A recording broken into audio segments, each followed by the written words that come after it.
آنکھوں سے اندھے نہیں ہیں، یہ دل سے اندھے ہیں، ان کے دلوں پر سیاہی ہے، ان کے دلوں پر اندھیرا ہے۔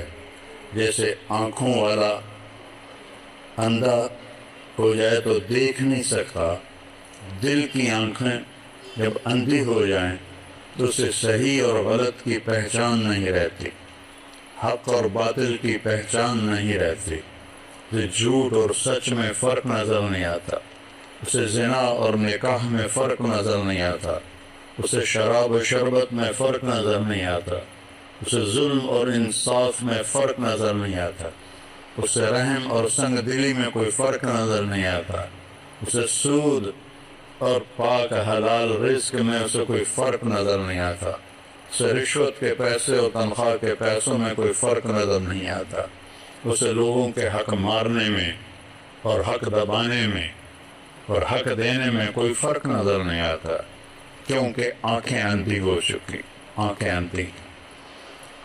دلوں ان آنکھوں کو بیدار کرنے کے لیے اللہ کا ایک اور نظام ہے، وہ ہے انبیاء کا نظام، جو آ کے آواز لگاتے ہیں۔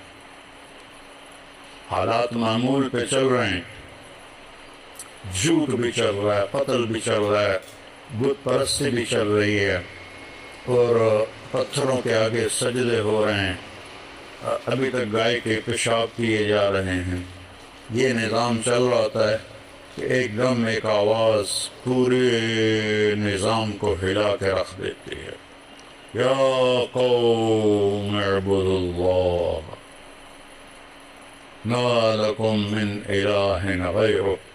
یہ ایک بم پھٹتا ہے پورے معاشرے میں، اے میری قوم، تمہارا ایک اللہ ہے، رب پالنے والا، اس کی بندگی کرو، ان پتھروں کو چھوڑ دو۔ تو آنکھیں پھٹتی ہیں، کان نا آشنا ہوتے ہیں، صدیوں سے ایک ریت چلی آ رہی ہے۔ یہ کون ہے جو ہم میں پیدا ہوا، ہمارے درمیان بڑا ہوا؟ یہ نیا بول کہاں سے لے کر آیا ہے؟ یہ نئی بات کہاں سے لے کر آیا ہے؟ یہ کیا کہہ رہا ہے؟ اجعل الآلہۃ الہا واحدا ان ھذا لشیء عجاب۔ قرآن نے کہا، کہتے ہیں اتنے خدا ہیں ہمارے، تو نے ایک ہی بنا دیا؟ 33 کروڑ دیوتا ہیں ہندو مذہب میں، اس سے زیادہ پاگل پن کوئی ہے کہ اپنے ہاتھوں سے پتھر کی مورتیاں بنا کر انہی کے آگے ایسے کھڑے ہو جان۔ آپ نے ایک دفعہ ابو جہل، میں ابھی قرآن سے سنایا ہے، ابو جہل کی بات کو اللہ نے قرآن میں ذکر کیا۔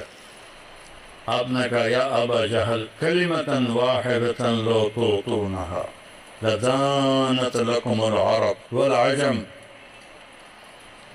اے ابو جہل، ایک بات میری مان لو، تو عرب بھی تمہارے تابع ہوگا، عجم بھی تمہارے تابع ہوگا۔ تو ابو جہل سے اپنے ران پہ ہاتھ مار کر کہنے لگا، وَأَبِيكَ 10 کلمات ہیں، تیرے باپ کی قسم، اگر عرب اور روم و فارس ہمارے تابع ہوتے ہیں، ایک نہیں 10 صفحہ وہ پڑھنے کو تیار ہے۔ کیا ہے وہ بول، بتاؤ جلدی سے۔ آپ نے فرمایا، قولوا لا الہ الا اللہ، کہہ دو کہ اللہ ایک ہے اور کوئی اس کے ساتھ معبود نہیں، شریک نہیں، وزیر نہیں، مشیر نہیں، کوئی اس کے حفاظتی دستے نہیں، کوئی اس کا زمان و مکان نہیں، وہ بے عیب ہے،